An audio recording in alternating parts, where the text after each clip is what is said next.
ప్రస్తుతం జూబ్లీహిల్స్ ఎన్నికలకు సంబంధించి కూడా రాష్ట్ర వ్యాప్తంగా హాట్ టాపిక్ నడుస్తూ ఉంది.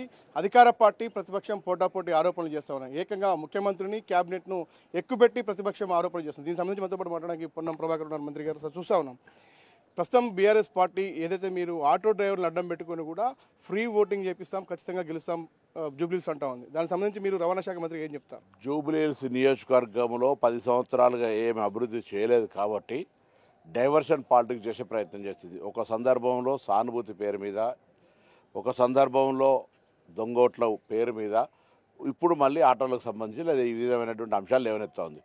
నేను జూబ్లీహిల్స్ ఉప ఎన్నికలకు సంబంధించి లిమిట్ అయి మాట్లాడే సందర్భంలో జూబ్లీహిల్స్ ఉప ఎన్నికల్లో మీరు మీ 10 సంవత్సరాల అభివృద్ధి చెప్పండి, మేము మా 2 సంవత్సరాల అభివృద్ధి చెప్దాం, మీ అభ్యర్థి గురించి మీరు చెప్పండి, మా అభ్యర్థి గురించి మీరు చెప్తాం. కానీ అవన్నీ ఏం చెప్పకుండా ఈ రాష్ట్రాన్ని మొత్తం అప్పులమయం చేసి ఆర్థిక సంక్షోభంలోకి నెట్టి కొన్ని పథకాలు అమలు కావడానికి సంబంధించి ఇబ్బందికర పరిస్థితి ఉండేటువంటి ఈ పరిస్థితుల్లో వాళ్ళ అంశాలను లేవనెత్తుతున్నారు.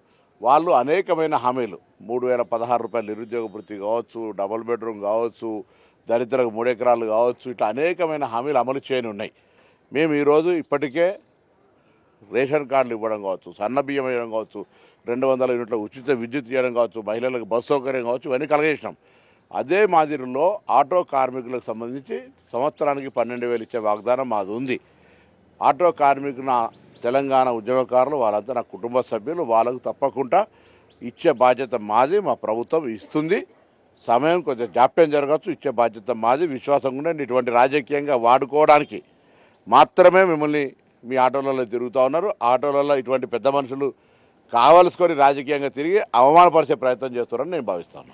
మరోపక్క రాహుల్ గాంధీ హైదరాబాద్ వస్తే శంషాబాద్ ఎయిర్పోర్ట్లో ఆటో డ్రైవర్లు అడ్డం పెట్టుకుని అడ్డుకుంటామని చెప్తా ఉన్నారు బీఆర్ఎస్ పార్టీ. వాళ్ళు రాజకీయంగా డైవర్షన్ పాలిటిక్స్ చేస్తారని చెప్తున్నారు కదా.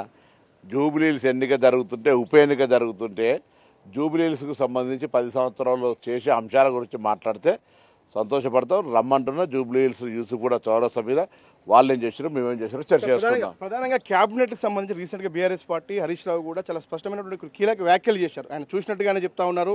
క్యాబినెట్లో మంత్రికి, సీఎంకి సంబంధించి, మంత్రులకు సంబంధించి పెద్ద ఎత్తున వాగ్వాదం జరిగింది, పెద్ద చర్చ జరిగింది అనేది పెద్ద రాష్ట్ర వ్యాప్తంగా హాట్ టాపిక్గా మారింది.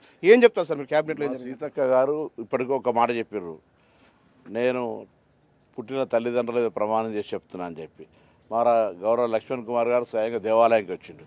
అట్లనే క్యాబినెట్కి సంబంధించి బాధ్యత గల మంత్రులుగా ఏం జరిగిందో క్యాబినెట్ మంత్రులకు మేము ఈ రాష్ట్ర అభివృద్ధి గురించి ఏం చర్చ చేసినో మాకు తెలుసు.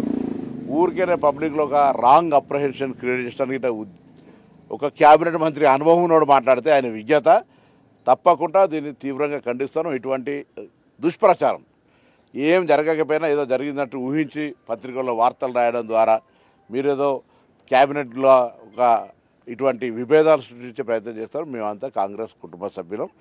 ఈ రాష్ట్ర అభివృద్ధి, ప్రజలు ఇచ్చిన అధికారాన్ని వాళ్ళ సేవకులకు వినియోగించేటువంటి కర్తవ్య కార్యక్రమం తీసుకొని పోతాం. సార్, మరోపక్క ఈ క్యాబినెట్ మంత్రులకు ప్రధానంగా బీసీ మంత్రులకు సంబంధించి సీఎంతో గ్యాప్ అనేది పెద్ద ఎత్తున కూడా ప్రచారం చేస్తా ఉంది. అట్లా అసలు దాన్ని కావాల్సుకొని ఎవడోడు ఇటువంటి వాళ్ళు ఓరోలేనోడు చేరిస్తే ఏం చేస్తాను చెప్పు. ఆమె యాక్టివ్ పాలిటీషియన్, అందరూ కూడా అట్లా ఏం దానికి సంబంధించినటువంటి 1% దెర్ ఇస్ నో.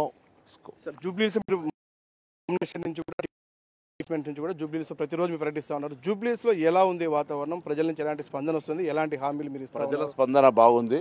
నేను 3 నెలల నుంచి అంటే హైదరాబాద్ ఇన్ఛార్జ్ మంత్రి కాక జూబ్లీహిల్స్ ఎలక్షన్ సంబంధించి కూడా చూస్తూ ఉంటేవి అనేక సమస్యలు ఎక్కడెక్కడ వేసిన ఉంటే అన్ని మేము వీలైనంత పరిష్కారం చేస్తామనే విశ్వాసం ఉంది. కంటోన్మెంట్ బై ఎలక్షన్ ఎట్లా కాంగ్రెస్ని గెలిపించారు, ఇక్కడ కూడా జూబ్లీహిల్స్లో బై ఎలక్షన్లో కాంగ్రెస్ని గెలిపిస్తారు. కాంగ్రెస్ పార్టీ తరఫున అయిన పనులను చూసి వాళ్ళు తప్పకుండా సానుకూలంగా స్పందిస్తూ ఉన్నారు. ఇది మొత్తం మీద పొన్నం ప్రభాకర్ ఏదైతే ఈరోజు బీఆర్ఎస్ పార్టీ ఆటో డ్రైవర్లను అడ్డం పెట్టుకున్న రాజకీయానికి సంబంధించి డైవర్షన్ పాలిటిక్స్లకు పాల్పడుతుంది. ఎలాగైనా అంటే తప్పుదోవ పట్టించి జూబ్లీహిల్స్ ఎన్నికల్లో గెలిచే ప్రయత్నం బీఆర్ఎస్ చేస్తుంది. కానీ ఎట్టి పరిస్థితుల్లో కాంగ్రెస్కు గతంలో హైదరాబాద్ ఉప ఎన్నికలకు సంబంధించి కంటోన్మెంట్లో ఏం జరిగిందో జూబ్లీహిల్స్లో అదే జరగబోతోంది. ఖచ్చితంగా కాంగ్రెస్ అభ్యర్థి నవీన్ యాదవ్ గెలవబోతా ఉన్నాడు. ఖచ్చితంగా ఆటో వాళ్ళకి ఇచ్చినటువంటి హామీని నిలబెట్టుకుంటామని మాత్రం రవాణా శాఖ మంత్రి పొన్నం ప్రభాకర్ చెప్తా ఉన్నారు.